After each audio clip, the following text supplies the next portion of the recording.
Hi guys, it's me again. It's the afternoon. I'm going to read you your story and then check it out in Google Classroom. And I'm also going to leave a worksheet in Google Classroom that you can print out and do.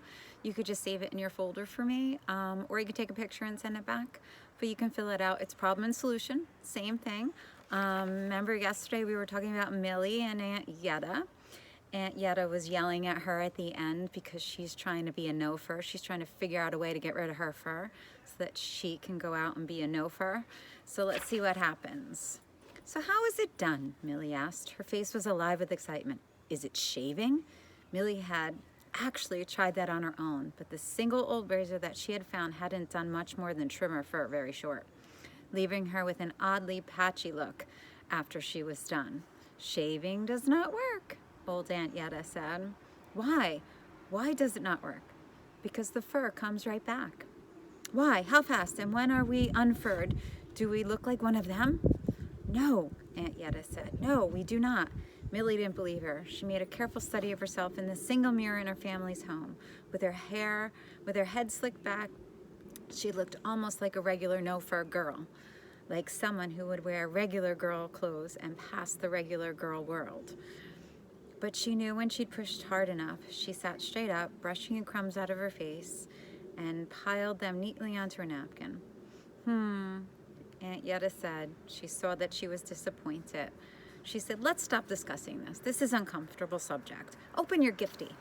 Millie unwrapped the box and clapped in delight when she saw it was a collection of 6 episodes of Friends, the show Friends. Can we watch an episode? Just one, Aunt Yetta said. And just one episode. Millie beamed, jumped from her chair, and flung her arms around old Aunt Yetta's waist. Old Aunt Yetta made sure the door was latched so no one nearby could hear them playing Friends on the video recorder. So Millie settled into a pile of cushions on the floor and sang and clapped along to the theme song. It was true, she thought, but it was also true that no one had told her that her life would be this way forever. She could change it. She could take control of her own destiny, could learn the secrets that would let her escape her little village and go out into the great wide world as a no-fur. Millie! At midnight, Millie opened her eyes. Her parents were standing by the side of her bed smiling. Her father's arms were filled with wrapped gifts. Her mother carried Millie's favorite carrot cake with cream cheese frosting and 12 lit candles standing in a ring around its edge. Happy name night, her parents whispered, and Millie beamed and gave her parents the biggest hug that she could. She blew out the candles, and her father handed her the first box, wrapped in pink and white paper with a card from Amazon tucked under the ribbon. Millie's eyes widened. Carefully, she removed the paper and the card and tucked them away for safekeepings. Then she opened the box and gasped in delight. Nestled in a cloud of tissue paper was a pair of sparkly red shoes, no-fur shoes with metal buckles, just like the movie Wizard of Oz. Just so, rumbled Maximus.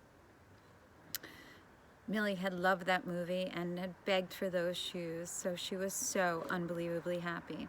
She swung her legs out of bed. They dangled above the floor. She slipped on the shoes, which were perfect size for her little feet. Next, she unwrapped a heavy, beautiful bound collection of Grimm's fairy tales, a box set of Anna Green Gables books, and a dozen ribbons in pink and yellows and blues that she could clip into her hair. There was also a box of chocolate-covered cherries, a box of sea salt caramels, and a single, slightly battered video cassette of season 10 of Friends that her parents told her sternly she was only to watch with old Aunt Yetta and never to mention it to Tulip or any of the other Yar. I promise, I promise, I promise, Millie said. Her father hugged her, and Septima smiled her shy smile with one hand, as always, over her mouth. Millie suspected that her mother was about ready to cry. Millie walked between her parents down the slope that led to the edge of the lake for her ritual name night dunking. And there, feeling her happiness swell like a bubble inside her, Millie started to sing, Happy name night to me, happy name night to me, happy name night, dear Millie. Shh, said Maximus, looking around to make sure they were alone, as Septima pinched Millie's lips together, gently but firmly. When you are a leader, she began, you must set an example, Millie. You know how voices carry across the water. I wasn't even being loud, Millie said, with a sigh, hating the sound of her baby voice, hating more than that the constant necessity for quiet, endless quiet. Even the tribe's village in the center of the untouched forest, far from the nearest home, human home, with thick woods 3 sides and wide lake on the 4th. Happy name night, said Maximus, and handed her a penny. Do your wishing. Millie held the penny tightly and closed her eyes as she waded into the water.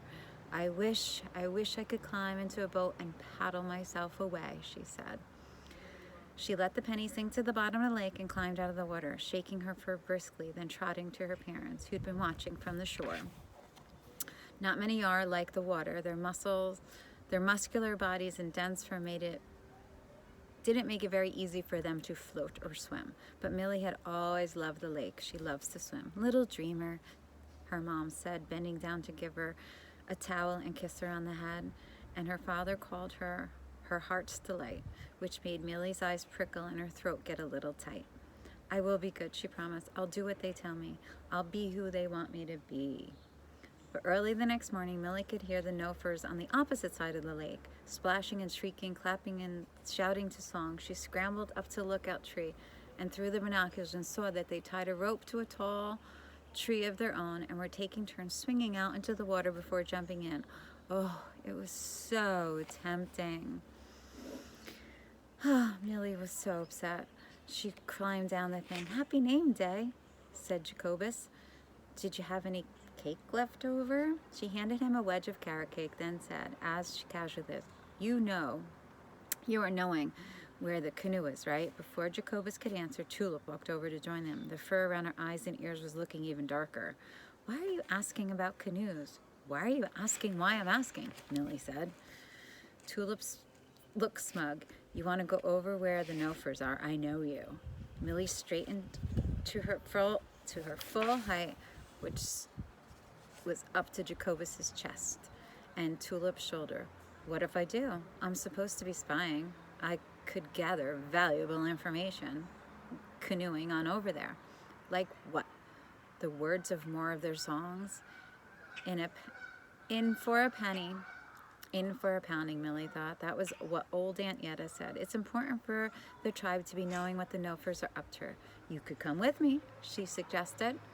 Jacobus stepped backwards away from Millie and Tulip flinched. We don't even have to go all the way to the shore. We can just look close enough to see what the noise is, Millie said.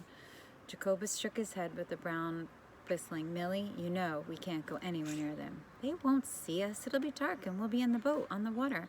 Nope, Tulip said, and she went back to class to tattle on Millie.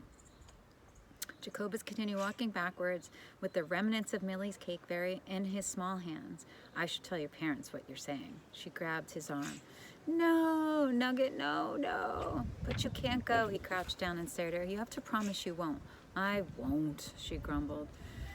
I remember Cassandra, she said. I do, she said, feeling miserable. Every Yar remembered Cassandra, the only Yar to ever appear accidentally, of course, in a no-fur movie.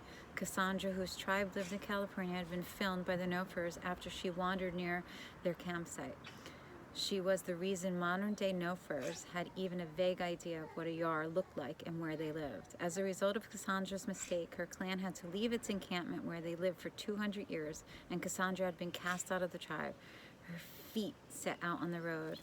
Her name was one of the Yar used when they wanted to tell their children of dire consequences of their discovery and how it could ruin their tribe themselves. So that's why you need to behave and be silent. Jacoby shuffled closer to Millie and whispered in her ear a name that was hardly ever spoken out loud. Remember Demetrius? Millie shuddered. Demetrius was the name of her father's twin brother. Demetrius had been curious like Millie. He too liked to climb trees and spy on campers across the lake. He too had been heard talking about what it would be like to be in a canoe in the dead of the night and paddle over to their side. Worst of all, Demetrius was a student of history. He read the same books as Millie.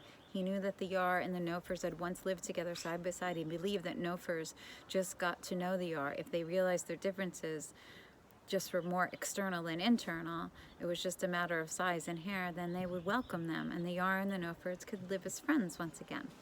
His parents tried to stop him. Maximus had told Millie with a grave expression, and his deep voice got deeper than usual. They punished him for spying. They bribed him with treats and gifts. They begged him and pleaded him and explained over and over and over again how risky it was. But when he was 16, Demetrius disappeared. A canoe was found missing, along with his backpack and most of his clothes and his books. He left a note saying that he loved his parents and his brother, but that he was going to see the world. Is he dead? Millie asked, a little bit sad and a little bit curious.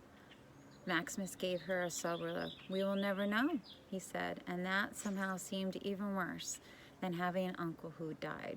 Millie, said Jacobus. Millie looked at her. I remember what I'm taught.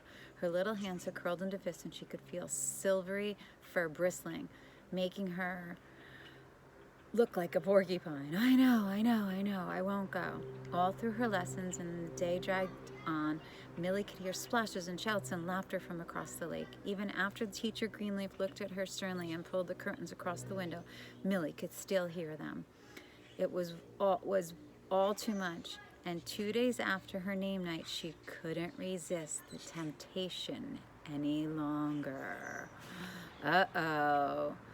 So, still, what's her problem, and what do you think her solution's gonna be? It'll be in Google Classroom. You can print it out. You can send it back to me, like I said, in Google Classroom. You can save it. You can take a picture of it and send it to me. So enjoy. Story's getting good. I want to see what's going to happen next. We'll be on chapter 9 starting tomorrow, and we're back to Alice.